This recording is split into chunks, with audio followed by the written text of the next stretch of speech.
বোর্ডের মধ্যে কি প্রশ্ন রয়েছে?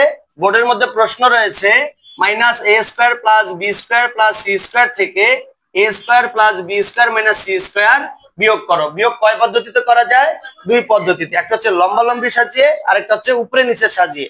আমরা উপরে নিচে সাজিয়ে করি। তাহলে এখানে লিখবো minus A square plus B square plus C square. আবার প্রথমে কি আছে? A square plus B square minus C square. বিয়োগ অঙ্কে দাড়িটা দিবে একটু জায়গা রেখে। কেন? কারণ বিয়োগ অঙ্কের সময় নিচের লাইনের চিহ্নগুলো পরিবর্তন করতে হয়। কিরকম পরিবর্তন? প্লাস থাকলে মাইনাস, মাইনাস থাকলে প্লাস। তাহলে এই নিচের লাইনে এটার সামনে কি রয়েছে? প্লাস। পরিবর্তন হয়ে কি হবে? এটা কি রয়েছে? পরিবর্তন হয়ে এটা কি রয়েছে? তাহলে পরিবর্তন হয়ে প্লাস। এই এ স্কোয়ারের সামনে কি চিহ্ন? এই এ স্কোয়ারের সামনে কি চিহ্ন? তাহলে একাধিক অঙ্কের সামনে একই চিহ্ন থাকলে চিহ্ন ঠাস করে ওটাই বসাই দিতে হবে। তাহলে এখানে একটা স্কোয়ার, এখানে একটা স্কোয়ার, তাহলে কয়টা? 2 স্কোয়ার। এই বি স্কোয়ারের সামনে কি চিহ্ন? আর এই বি স্কোয়ারের সামনে কি চিহ্ন? একটার সামনে প্লাস আর একটার সামনে মাইনাস থাকলে কি করতে হবে? মাইনাস করতে হবে। তাহলে একটা বি স্কোয়ার থেকে একটা বি স্কোয়ার বাদ দিলে কয়টা থাকে? দুইটা থাকে। একটা, মনোযোগ, একটা বি স্কোয়ারের থেকে যদি একটা বি স্কোয়ার বাদ দেই তাহলে কয়টা থাকে? কিছুই থাকে না, শূন্য। একটা গরুর থেকে যদি আরেকটা গরু জবাই করে দেই তাহলে কি থাকে?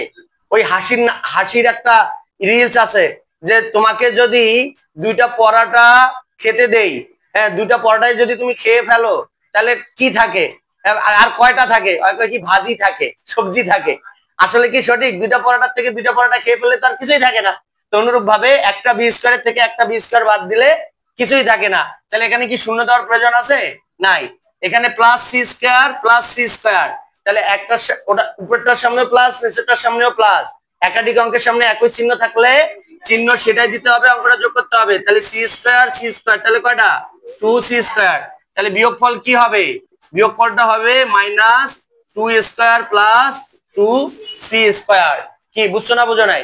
হ্যাঁ, আমার ছাত্রছাত্রীরা অঙ্কটা নাকি বুঝতে পেরেছে। আপনারা যদি বুঝতে পারেন তাহলে শেয়ার করে অপরকে শেখার সুযোগ করে দিন এবং ফলো দিয়ে পাশে থাকুন।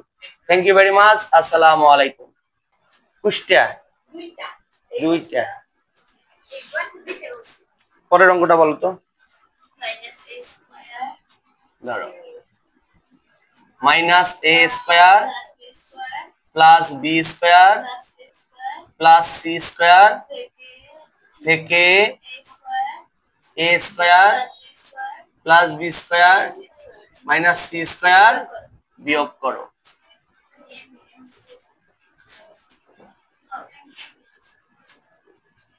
এই যে একটা বিয়োগ একটা যোগ, এইভাবে রিভিশন করতে হয়।